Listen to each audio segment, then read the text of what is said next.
সের পাড়ায় এসেছে ভূত আর দাদু মারবে গুড়মুড়ি। দাদু, ভূতটা কেমন দেখতে বটে? তোর মতো দেখতে পারে শুয়োরের বাচ্চা।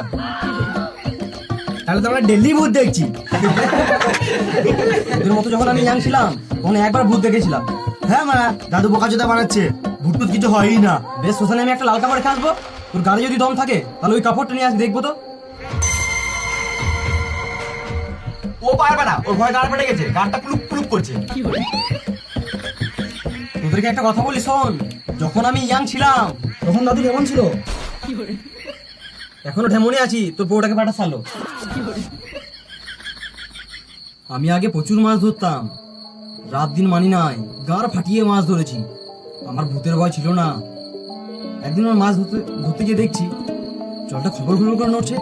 আমার তোমার ভয়ে ঘাটটা শুকিয়ে গেল। ঘাটটা শুকিয়ে গেল, কিন্তু তারপরেও আমি এগিয়ে গেলাম। তারপরেও আমার পুলিশ গাড় কাঁপছিল। ওই ভূতটা তো কিছুই ছিল না। এখন যে ভূতটা আছে না, সেটার নাম হলো স্প্রিং ভূত। এর কপালে লাল আলো জ্বলছে, একে ধরাই যাচ্ছে না। আলোটা এখনই এখানে আছে, আবার এখনই লাফিয়ে অন্য জায়গায় চলে গেছে। এই লাল আলো, লাল আলো, লাল আলো।